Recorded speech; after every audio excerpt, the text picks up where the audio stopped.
Net के अंदर मैं अगर बॉल डालता रहूंगा उस प्रैक्टिस उस बॉलिंग का क्या फायदा। आप वो गलती ना करें जिनकी वजह से मेरी स्पीड नहीं बढ़ी, मैं अपने गेम में लेवल अप नहीं कर पाया। किस किस को ऐसा लगता है जब उसका दोस्त क्विक होता है, विकेट ज्यादा ले रहा था तो उसको बुरा लगता है। मैं अच्छी खासी क्विक फेंका हूँ, लेकिन मैं शायद और कुछ अचीव कर सकता था अगर ये हरकतें ना होती। जो छोटे वाले फोन होते थे, इतना अलार्म भरता था तब भी नहीं उठता था। तो 30-40 क्लिक करता है, मेरे को थोड़ा लगता था यार मैं तो इससे अच्छा हूँ, अभी भी ऐसा लगता है। स्पीड से कुछ होता नहीं है। मैंने कभी जिंदगी में वेरिएशंस की प्रैक्टिस नहीं करी। मैं ग्राउंड जाता था तो लिटरली ऐसे करता, हल्का सा ऐसे करता और ये मेरी हो गई स्ट्रेचिंग। बॉल तेज फेंकती थी। सबसे पहली इंजरी जिसने मुझे पकड़ा दैट वाज बैक पेन, दूसरी ग्रोइन पेन, तीसरी एंकल पेन और चौथी तो सबसे सीवियर पेन था ऑब्लिक पेन। ये तब होता जब आप बहुत ज्यादा क्विक हो जाते। मेरे पास पैसे नहीं थे, मेरे फादर के पास पैसे नहीं थे, इस वजह से मैं अपनी इंजरीज को इग्नोर करता था। अगर तुम्हारे पास कुछ स्किल है उसको तुम्हें कहाँ दिखाना है? मैच में। Then you will get real motivation and you will chase more. तो मैं ये गलती करता था, मैं मैच ही नहीं खेलता। अब मैं हर वो चीज यहाँ कराता हूँ जो मैंने गलत की है। आज का टॉपिक है आप वो गलती ना करें जो मैंने की है। तो ऐसी आज मैं तुम्हें कई सारी मिस्टेक्स बताऊंगा जिनकी वजह से मेरी स्पीड नहीं बढ़ी, मैं अपने गेम में लेवल अप नहीं कर पाया। तो आप सब वो गलती कभी ना करना, ठीक है? वो गलती क्या क्या थी उनको डिटेल में बताऊंगा। मैं एग्जैक्टली क्या फील करता था उन गलतियों की वजह से, वो करते हुए वो शेयर करूंगा। तो तुमको ये पता चलेगा कि तुम नॉर्मल हो या सच में ये बहुत बड़ी प्रॉब्लम है, ठीक है? सबसे पहली प्रॉब्लम जो मेरे अंदर थी, जो पर्सनल लेवल पे मैंने फील करी, वो थी टाइम पे ना उठना। सबसे बड़ी प्रॉब्लम। मेरे घर में ऐसा नहीं था कि कोई मुझे बताता नहीं था कि टाइम पे उठने से क्या होता है क्या नहीं होता है, इसके क्या फायदे होते हैं। इवन मेरे घर में मेरा छोटा भाई भी मुझसे जल्दी उठता था, 4 बजे 5 बजे उठता था, एवरीबडी। बट मेरे अंदर मेरा दिमाग बहुत चलता था लेकिन मेरी बॉडी नहीं चलती थी। मैं थोड़ा सा ऐसे रिएक्ट क्यों कर रहा हूँ क्योंकि मैं पास्ट में जा रहा हूँ अपने, तो ये बहुत टफ है मेरे लिए। Everybody used to tell me कि कितना इंपॉर्टेंट है और मुझे फील भी होता था। आप बिलीव ही नहीं करोगे, कोई गेस करेगा कितने अलार्म भर सकता है कोई अपने आप को उठाने के लिए। I used to end the limit of that alarm. जो छोटे वाले फोन होते थे उसकी जो लिमिट होती थी वो तोड़ देता था। इतना अलार्म भरता था तब भी नहीं उठता था। सो एक ये रीजन है कि अगर मैं कोई चीज अचीव नहीं कर पाया हूँ, मैं अच्छी खासी क्विक फेंका हूँ, लेकिन मैं शायद और अच्छा कुछ अचीव कर सकता था अगर ये हरकतें ना होती। अब ये मुझे नहीं पता था, मेरे अंदर इनबिल्ट है। शुरू से दिमाग रात में ज्यादा चलता है, मॉर्निंग में कम चलता है। अगर ये 100% श्योर है कि अगर मैं जल्दी सोता तो मैं जल्दी उठता, मैं सोता ही लेट था तो मैं उठता भी लेट था, ठीक है? तो इससे हमें पता चलता है कि अगर हमें जल्दी उठना है तो हमें जल्दी सोना पड़ेगा यार, ठीक है? उठने का ये तरीका नहीं कि अलार्म आप लगा लोगे तो आप उठ जाओगे। आप 20, 30, 40 कितने भी अलार्म लगा लेना, आप नहीं उठोगे और उठ भी जाओगे तो आपने अपनी सर्कैडियन साइकिल तोड़ी है। आप बॉडी डीप स्लीप में थी और आपने उसको तोड़ दिया अलार्म के थ्रू। कोई डिसिप्लिन की पार्ट है, आप उठो, डेली उठो, लेकिन आपको उठने का तरीका मैं बता रहा हूँ। जल्दी सोओगे ना आपकी बॉडी रिकवर कर जाएगी। तो सबसे पहली गलती जो मैं खुद करता था वो है टाइम पे ना उठना। अगर किसी के साथ ऐसा हो रहा है, भूल जाओ कुछ हो सकता है। ये चीज मेरे को दिन भर परेशान करती थी। यार मेरे दोस्तों सुबह 5 बजे रनिंग कर रहे हैं, ग्राउंड जा रहे हैं, मेरे पास टाइम पे 2-2 सेशन नहीं होते थे, एक ही सेशन होता था, वो 2 से 4-5 बजे वाली जो अकेडमी चलती थी। उसमें मेरे कई दोस्त ऐसे होते थे, बीस्ट माइंड सेट जिनका था, वो सुबह जा रहे होते थे और मैं शाम को देखता था कि उनके चेहरे पे स्माइल, अलग ही कॉन्फिडेंस लेके घूमते थे। ऐसा नहीं है कि अगर मैं अकेडमी जा रहा हूँ तब मैं अगर नहीं उठ रहा हूँ जल्दी, मेरा कॉन्फिडेंस डाउन होना चाहिए, ऐसा होता नहीं है। लेकिन हमारे मन में एक फोमो, जो अच्छा बंदा खेलना चाहता है ना, तो एक फोमो क्रिएट होता है जिससे कि हमें खुद से लगता है होता कुछ नहीं ऐसा, एक सेशन में कॉन्फिडेंस डाउन होने का मतलब नहीं है। बट जो बंदा इंप्रूव करना चाहता है, लाइफ में आगे जाना चाहता है, उसके साथ ये दिक्कतें आती हैं। उसको लगता है कि यार अगर मैं उठ जाता तो मैं शायद इससे भी ज्यादा कॉन्फिडेंस लेके जाता। किस किस को ऐसा लगता है जब उसका दोस्त क्विक होता है या कोई उसके एज का, सेम एज का क्विक फेंक रहा होता है, विकेट ज्यादा ले रहा था, तो उसे बुरा लगता है? बुरा लगता है, मुझे भी लगता है। अब मैं थोड़ा मेच्योर हो गया हूँ इस मामले में, बट स्टिल हर्ट होती है चीजें। इवन अकेडमी का कोई लड़का 30-40 क्लिक करता है तो मेरे को थोड़ा लगता है यार मैं तो इससे अच्छा हूँ, अभी भी ऐसा लगता है मेरे अंदर कितना पोटेंशियल है, मैं ये सोचता हूँ। उस वक्त भी ऐसे ही लगता था और ये इसलिए होता था क्योंकि हम अपनी कमियों पे ना काम करके फ्यूचर की एक्सपेक्टेशंस में लगे रहते थे। This is wrong. अगर हमको अपनी एक्सपेक्टेशंस को मैच करना है तो हमें कोई भी ऐसी चीज नहीं करनी जिससे कि हमारा सबकॉन्शियस माइंड में ये मैसेज पहुंचे कि हम वीक हैं। सबसे पहले टाइम पे सोना शुरू करो जिससे कि टाइम पे उठ जाओगे। अगर ये नई चीज करते हो तो जिंदगी में आप ये वाला पैटर्न ब्रेक नहीं कर पाओगे। मैंने बताया था ना, हर हैबिट, ना उठने की भी हैबिट बनती है। आप आज नहीं उठे, अगर हम कुछ गलती कर रहे हैं वो भी हैबिट डेवलप हो रही है हमारी। अलार्म ऑफ कर देना, अलार्म काट देना, फोन को स्विच ऑफ कर देना, दिन नहीं, आज नहीं, कल नहीं, ये वाला जो सिस्टम है, ये हम अपने आप को एक्सक्यूज या फिर बचा नहीं रहे हैं, हम एक हैबिट डेवलप कर रहे हैं। कब से इसने बताया कि मैं सुबह कपड़े धो रहा था। You are saying this, it is more important session, you are creating the new habit. Ultimately मेरी एकेडमी का एक रूल है, मेरा एक रूल है, ये मैंने पर्सनल लेवल पे इसके झटके खाए हैं। मैंने एक डिसिप्लिन वाला रूल बनाया, जो बंदा डिसिप्लिन नहीं है वो बंदा नहीं सीखेगा यहाँ पे, ना मैं सिखाऊंगा उसको। तो 1 महीना रहे, 4 महीना रहे, सीखने को नहीं मिलेगा, ना मैं उसको पर्सनल लेवल पर कुछ भी नहीं सिखाऊंगा। पता चलेगा ना जब 2-4 अकेडमी में और जाएगा, उसको जब लॉलीपॉप दी जाएगी तब कटेगा उसका, तब पता चलेगा।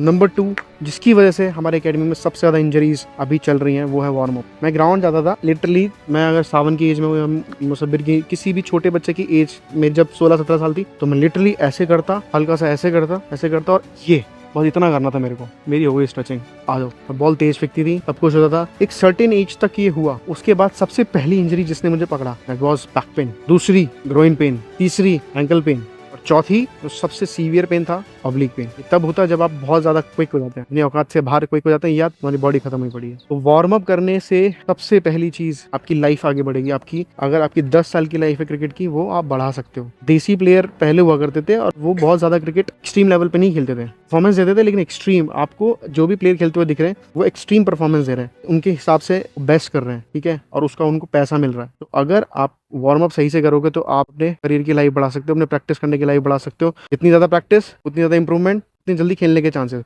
भी सोचा है कि वार्म अप से ये सब कनेक्टेड होगा। और अगर आपको ऐसी और चीज़ें सीखनी है कि बेसिक क्या होते हैं फास्ट बॉलिंग के, और उन बेसिक चीज़ों को इम्प्रूव करके आप कैसे अपनी बॉलिंग की स्पीड को बढ़ा सकते हो, क्या चीज़ें इग्नोर करनी है, क्या चीज़ें करनी है आपको, इसके लिए मैंने एक कोर्स बनाया है। लिंक आपको डिस्क्रिप्शन में मिल जाएगी। ये कोर्स अभी सिर्फ 500 रुपए का है। ये सिर्फ फर्स्ट 100 लोगों के लिए 500 रुपए का है। जैसे ही 100 लोग पूरे हो जाएंगे, ये कोर्स फिर से 2500 रुपए का हो जाएगा। जो लोग इंटरेस्टेड है, go and check out the link in the description. Number 3, stretching. हम वार्म अप करते हैं, हम सारी एक्टिविटीज करते हैं, क्या हम फोकस करते हैं फुल रेंज ऑफ मोशन पे? क्या एक स्ट्रेच ये है, इसी का एक्सट्रीम रेंज अगर मैं और नीचे जाऊँ तो होगा ना? स्ट्रेचिंग को भी सीखना बहुत इंपॉर्टेंट है। किसी भी एक्सरसाइज का फुल रेंज ऑफ मोशन पता होना चाहिए और अपनी कैपेसिटी पता होना चाहिए। नहीं समझे? अगर मेरा हाथ इतना जाता है, किसी की रेंज ऑफ मोशन यहाँ तक भी होगी। अपने ट्रेनर से ये ज़रूर पूछो उसका एक्सट्रीम वर्जन क्या है। सब लोग स्ट्रेच करते हो, क्या तुमने देखा है कई लड़के तुमसे ज़्यादा कर रहे होते हैं स्ट्रेच? कोशिश करो उस चीज़ को लीड करने की, उसको पकड़ूँ यार और स्ट्रेच करते हैं राइट प्रैक्टिस के थ्रू। ये नहीं कि ज़बरदस्ती खींच लिया और सल पुल हो गया। मैं जैसे आपको मालूम है 150 आप चेज़ कर रहे हो, तो यही नहीं पता कि वो 150 तक कितने, डेटा ही नहीं है आपके पास कितने लोग फेंकते हैं कि 150 फेंक रहा है, क्या उसका रेंज ऑफ मोशन मेरे हाथ से ज़्यादा, मतलब हाइपर एक्सटेंशन तो नहीं है, कि स्ट्राइड लेंथ कितनी है, ये डेटा है किसी पे? रनअप का स्पीड कितना है, डेटा है किसी पे? देखना जो 150 फेंकते हैं उन सबका में कुछ चीज़ें कॉमन होंगी, वो एक्सट्रीमली स्ट्रेचेबल होंगे, वो लोग, उनका कोर बहुत अच्छा होगा। लेकिन आप सिर्फ किसको चेज़ कर रहे हो? 150।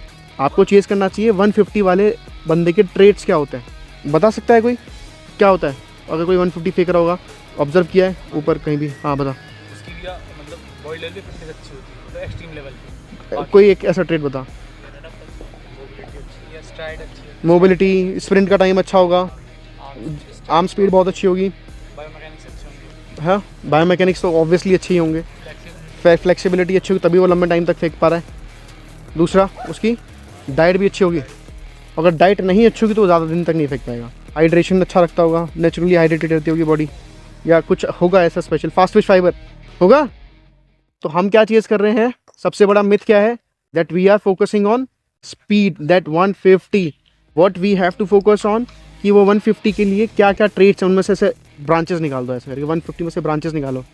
रनअप स्पीड कितनी होनी चाहिए, बैकफुट लैंडिंग में कैसी स्टिफनेस होनी चाहिए, सेपरेशन कैसी होनी चाहिए, back foot to front foot weight transfer कितना क्विक होना चाहिए, और एब्स होने चाहिए कि नहीं होने चाहिए, उनमें मोबिलिटी होनी, एब्स की भी मोबिलिटी होती है पता है, बहुत रिजिड नहीं होना चाहिए, ऐसे फ्लेक्सिबल एब्स होने चाहिए, ठीक है, वो मोबिलिटी से आता है, वो योगा आसन से आता है, ठीक है, क्लियर है वो।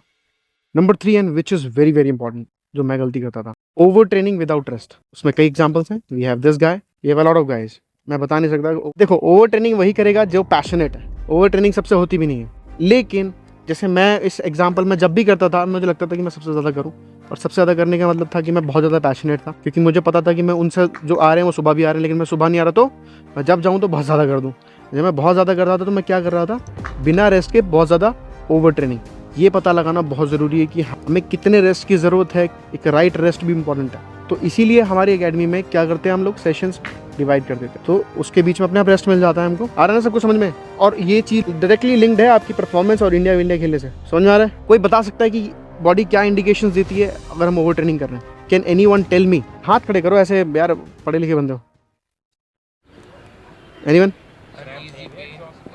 Uneasy pain, cramps, exhaust, okay.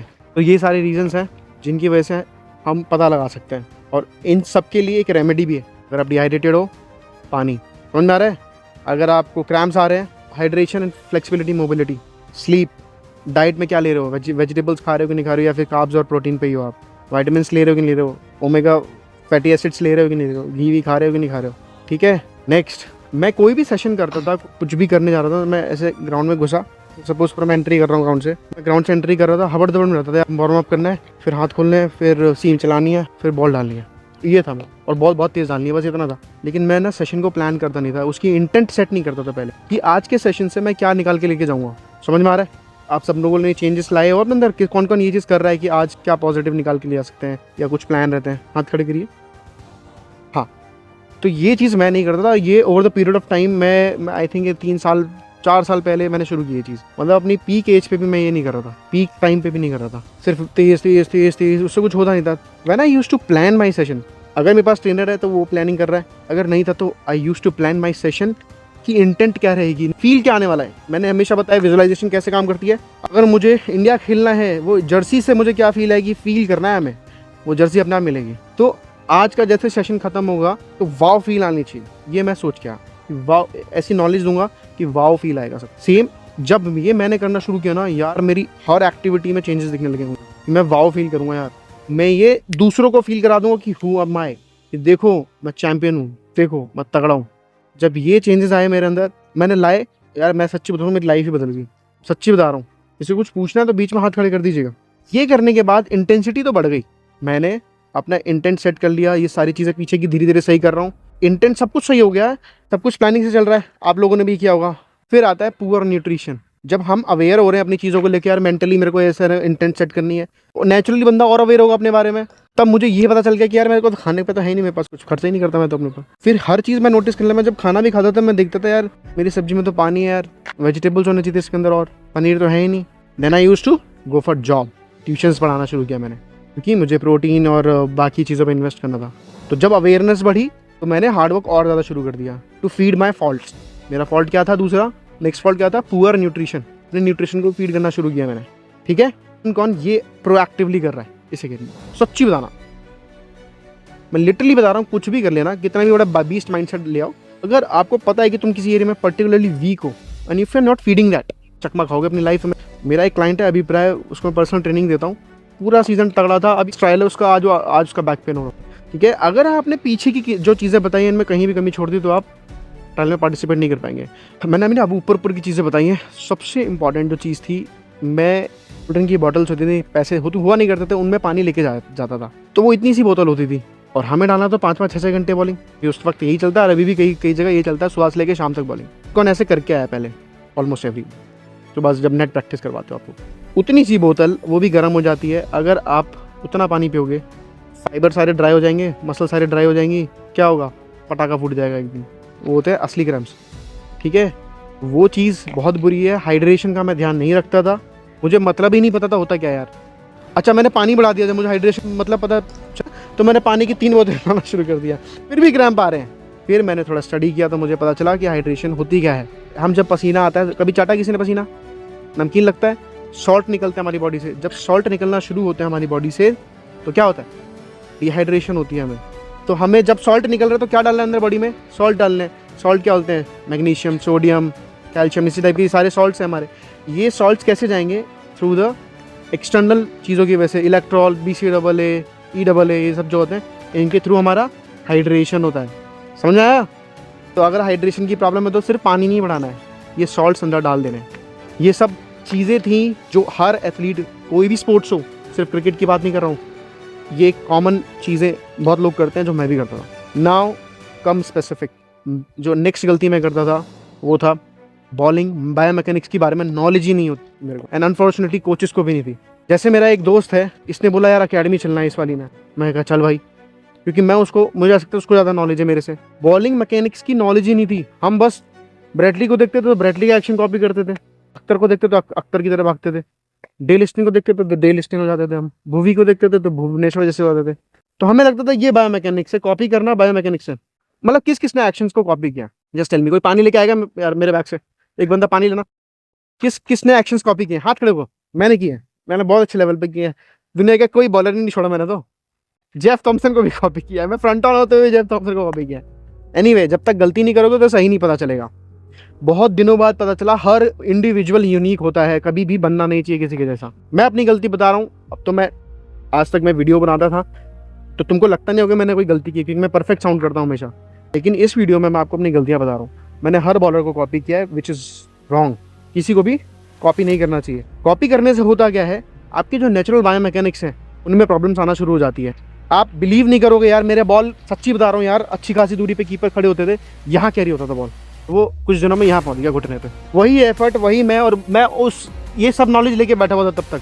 Hydration क्या होती है, फूड क्या होता है, तो मेरा तो स्पीड बढ़ना चाहिए, बट लैक ऑफ पूर बायोमैकेनिक्स की वजह से स्पीड कम। हमको लगता है ना कई बार, हम लोग आधे लोग तो अपने को स्मार्ट समझते हैं, बट कोई अभी तुम मेरे पास इसीलिए कहीं ना कहीं तुम वीक हो और स्पीड भी इसीलिए कम है। तो कोई एक डिपार्टमेंट है जहाँ मिसिंग है, मेरा डिपार्टमेंट ये था कि बायोमैकेनिक्स की नॉलेज नहीं थी। देन मैंने ना ऑब्जर्वेशन बढ़ाई बहुत ज़्यादा, मेरे अंदर नेचुरल था। जैसे सपोज करो अथर्व मेरा दोस्त है, इससे एक तो अंदर से थी इसको धक्का मारना कि भाई दम लगाएंगे दम लगाएंगे, ये वाली तो चीज़ थी। फास्ट बॉलर कोई भी नहीं बन सकता है जिसको दम लगाने की आदत नहीं है। एंड ऑफ द टॉपिक, खत्म। जिसको दम लगाना आता है वही फास्ट बॉलर बन सकता है। तो अथर्व मेरा दोस्त है, अथर्व बॉलिंग कर रहा है और मैं उसको ऑब्जर्व कर रहा हूँ, करे जा रहा हूँ। मुझे ना कुछ गड़बड़ लगती थी, और अपने में नहीं लग रही गड़बड़, मैं तो परफेक्ट समझ रहा हूँ खुद को, लेकिन इसके में गड़बड़ लगती थी। और मैं ऐसा दोस्त हुआ करता था अथर्व का, मतलब मेरा एक और दोस्त था सैंडी, उसके रेफरेंस पे बोल रहा हूँ। Sandy used to do mistake, तो मैं ना उसको मारता था, कर उसको सही। और वो इतना अच्छा दोस्त था, वो करता था उसको सही। तो करते हैं। तो हम 11 बजे जाते थे, सेशन हमारा 1:30-2 बजे चालू होता था, हम 11 बजे तक ड्रिल्स करते थे, बिन मतलब की, कुछ पता नहीं था। फिर हमारी लाइफ में एक गुरुजी है जिन्होंने थोड़ा बहुत बताया और हमने किया, उससे थोड़ा बहुत इंप्रूवमेंट आया, लेकिन उस थोड़े बहुत से बहुत कुछ अचीव नहीं होता है। जब मुझे अवेयरनेस और ज़्यादा बढ़ी और ऑब्जर्वेशन शुरू करी और थोड़ा पढ़ना शुरू किया, क्योंकि जब मैं बायोमैकेनिक्स की नॉलेज रखता हूँ, कोई इंस्टाग्राम पे कोच नहीं था, इंस्टाग्राम था ही नहीं था, मुझे भी नहीं पता था, सच्ची बता रहा हूँ। सिर्फ ऑब्जर्वेशन से पता चला कि यार नॉलेज होने से क्या होता है। अच्छा, अब मैंने अपनी बॉलिंग को पार्ट्स में तोड़ना शुरू कर दिया। यार रनअप कैसे होगा सही, भागने से, भागेंगे कैसे सही, रनअप अपनी रनिंग के बायोमैकेनिक्स अच्छे करने से।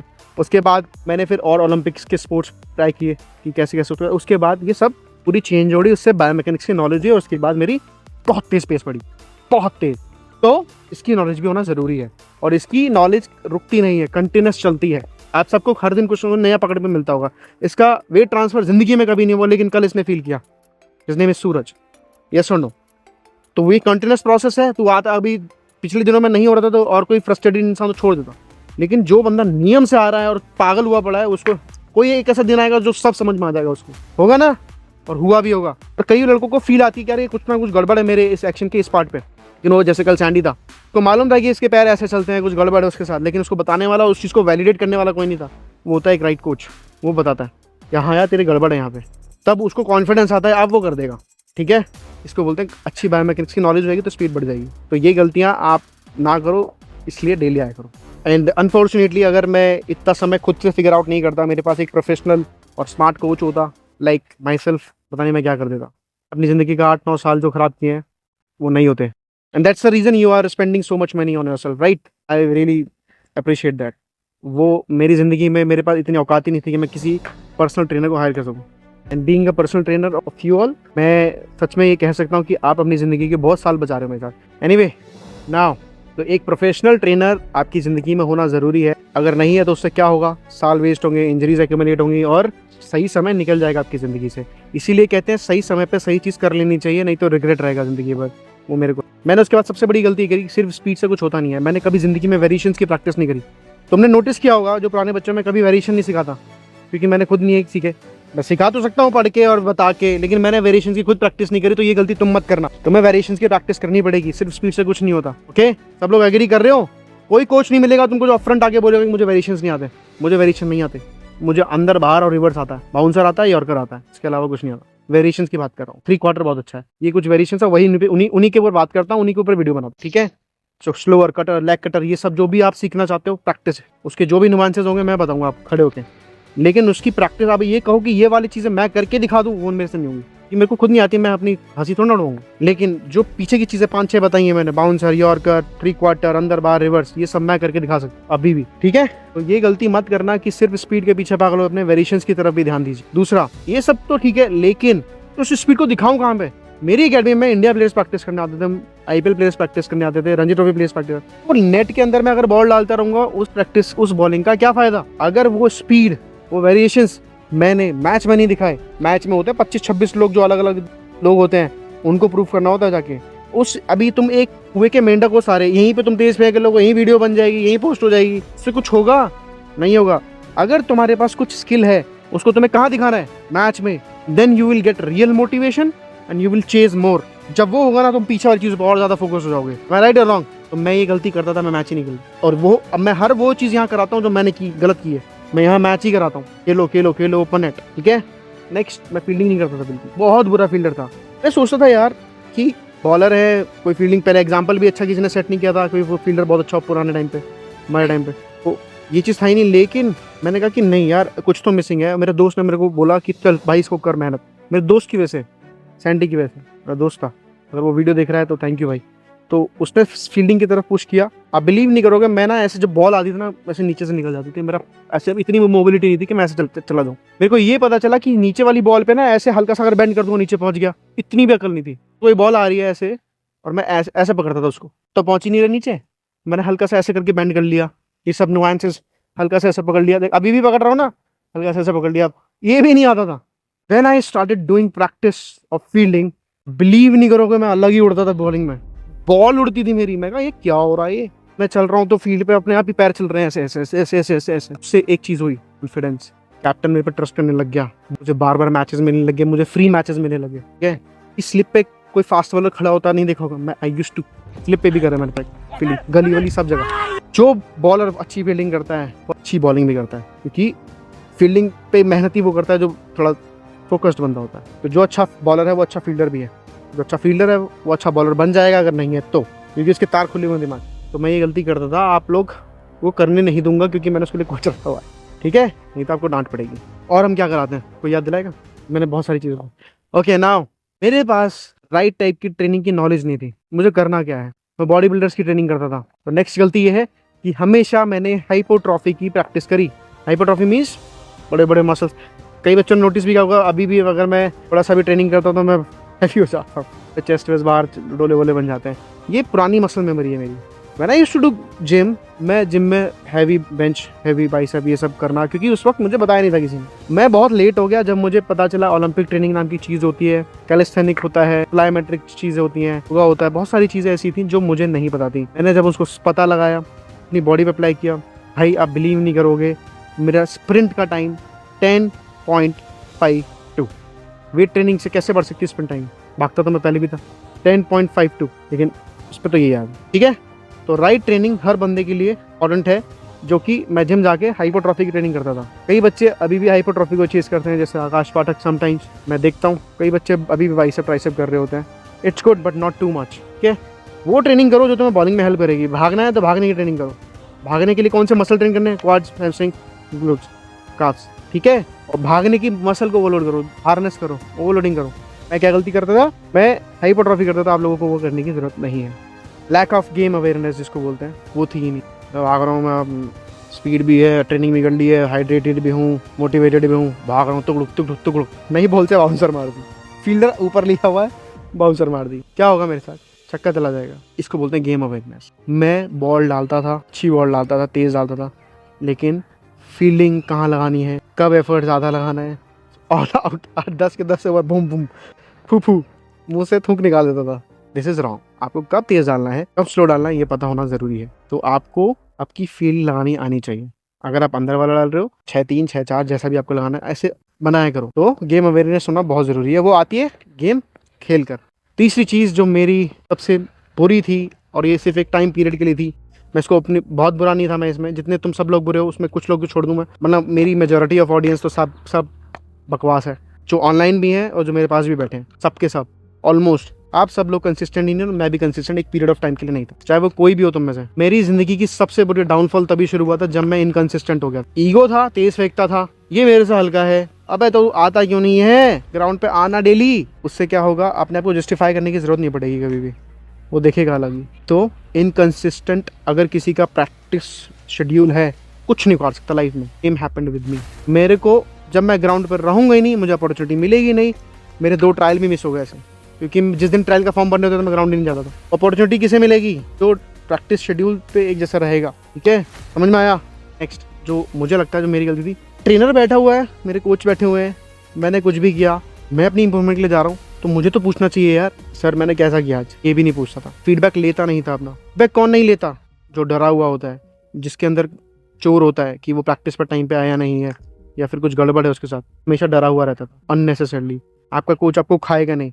अगर आप कोई चोरी नहीं कर रहे हो, आप टाइम पे आ रहे हो, तो आपका ये हक बनता है कि अपने कोच से फीडबैक ज़रूर लो।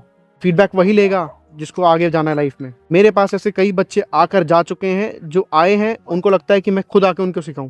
It is my responsibility to teach you. सच में ऐसा है क्या? मैं अकेला बंदा यहाँ सबके पास वो मैसेज पहुंचा रहा हूँ, ये आप लोगों की रिस्पॉन्सिबिलिटी है कि आप उसको वैसा ही पकड़ें जैसा बोला गया है। बता सबको रहा हूँ, लेकिन आधे लड़के नहीं करने वाले, आधे सब घर पे भागने वाले हैं कुछ दिनों में। और मैं ये सोचता हूँ कि जो इस एकेडमी में रह के प्रैक्टिस अच्छी नहीं कर पाया, नहीं इंप्रूव कर पाया, मैं स्टैम्प पेपर पे लिख के दे सकता हूँ, कुछ नहीं उखाड़ सकता वो जिंदगी में। मुझे खुद पर इतना भरोसा है, खुद डेकोरम जो मेंटेन किया उस पर इतना भरोसा है। अभी रिसेंटली एक बच्चे ने फीडबैक दिया है कि sir used to give me only 5 minutes in a day, sir used to sit, why would I sit, why would I not teach you. मैं क्यों नहीं सिखाऊंगा आप लोगों को? मेरा सिंपल सा रूल है, जो बंदा आके पूछेगा मैं उसको जान दे दूंगा अपनी। जो डेली आएगा कब तक मेरे से मिस हो जाएगा वो, एज सिंपल एज इट। वही बच्चे जिनके अंदर चोर है, मैं नाम ले सकता हूँ, बताओ। एक ये लड़का है बीच में ही बैठा हुआ है, शुभम मिश्रा बीच में था, नहीं आता था, नहीं बताता था मैं इसको, आप अपने आप से पूछ के देख लो। ये बच्चा डेली आता है, मैं इसे इग्नोर नहीं कर पाता हूँ, इसकी मैं डेली ऑब्जर्व करता हूँ, और ये ज़्यादा दिन इग्नोर भी नहीं होगा। कुछ बच्चे हैं, मैं ऐसा नाम ले सकता हूँ, ये आर बीच बीच में गोली देता है। आप लोग भले पुराने हो, लेकिन उससे कोई फर्क थोड़ी नहीं पड़ रहा है। अगर आप अपने लिए आए हो, पूछो, नहीं पूछोगे नहीं सीख पाओगे, खत्म बात। एक ऐसी चीज़ जो मैंने प्रोएक्टिवली इग्नोर करी, या फिर ये कह सकते हो मजबूरी, मेरे पास पैसे नहीं थे, मेरे फादर के पास पैसे नहीं थे, इस वजह से मैं अपनी इंजरीज को इग्नोर करता था।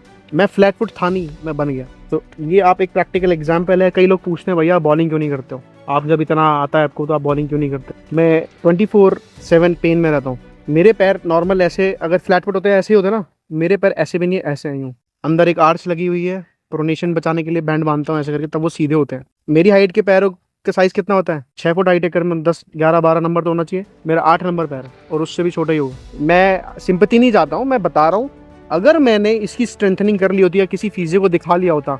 टॉपिक क्या है? I ignored my injuries, you do not. अपनी इंजरीज को इग्नोर मत करना भाई, मेरी जिंदगी तो झंड हो गई है, आप मत कर लेना अपनी। कोई भी पेन हो जस्ट टॉक टू मी, मैं आपकी ज़रूर हेल्प करूँगा। मेरे पास ये दीप है, मैं उसको ज़बरदस्ती नहीं करता, उसको पूरा टाइम दे रहा हूँ इंजरी ठीक कर ले अपनी। इंजरी में जितने भी व्यक्ति हैं, कोई भी घर मत बैठो, अगर आप ग्राउंड आ सकते हो अपने कोच के पास बैठ जाओ। आप देखोगे कि आप उन बाकी लोगों से ज़्यादा इंप्रूव कर रहे हो बैठे बैठे, क्योंकि आप वो हर चीज़ सुन रहे हो जो बाकी सबको बताई जा रही है। समझ में आ रहा है? नेवर डू दिस, इंजरीज को इग्नोर मत करना। और सबसे बड़ी मिस्टेक जो मैंने की, I always use to compare myself. अंदर ही अंदर खुद को बड़ा भी बोलता था कि मैं सबसे बड़ा हूँ, बहुत तगड़ा हूँ। I always use to compare, यार इससे ये तो चीज़ अच्छी है मेरे को इससे एक ही पॉइंट क्यों आगे जाना है, मैंने एक गलती की। आप लोग मत करना, कभी किसी से कंपेयर मत करना। ये मत बोलना कि यार इसके पास तो ये है, ये खेल रहा है। Never do this. आप हो सकता है कि उस लीग में ही ना हो, आप उससे बहुत कुछ बड़ा झटके से मिले आपको। कभी कंपेयर मत करना, कभी ये मत सोचना कि मुझे ज़्यादा टाइम क्यों लग रहा है। मेरा लोडअप होने में 8-9 महीने लग गया यार, कोई मजाक की बात है? लोडअप 1 दिन में ठीक होता है, 2 दिन में ठीक होता है लोडअप। करवाए हैं भाई मैंने यहाँ पे इस अकेडमी में कई बच्चों को करवाए होंगे। तो मेरे को लगता था यार मेरे को तो कुछ सिखा ही नहीं रहे सर, ऐसा लेकिन था नहीं। वो जो नेगेटिव थॉट चलते थे ना अंदर, वो मेरी चीज़ें सही नहीं होने दे रहे थे। जैसा कल सर ने बताया था, जैसा हम सोचते हैं वैसी दुनिया हमें दिखती है। अगर हम नेगेटिव सोचेंगे ना, हमारे लिए सब कुछ नेगेटिव ही होगा। तुम लोग कई लड़कों देखोगे कि उनके लाइफ में सब अच्छा होता है, स्पीड भी बढ़ रही है, विकेट भी मिल रही हैं। कई लड़कों को तुम देखोगे कि इंजरीज पे इंजरीज होते जा रही हैं, उनकी फैमिलीज में बुरा ही बुरा हो रहा है। सो ये लास्ट था, हमें किसी से कंपेयर नहीं करना। आप बहुत तगड़े लोग हो, बहुत जिगरे वाले लोग हो जो यहाँ आए हो। कई लोग यहाँ डर से आते हैं, कई लोग शर्म से आते हैं, लेकिन सच में यही रीजन है। Make sure that you come for yourself, ठीक है?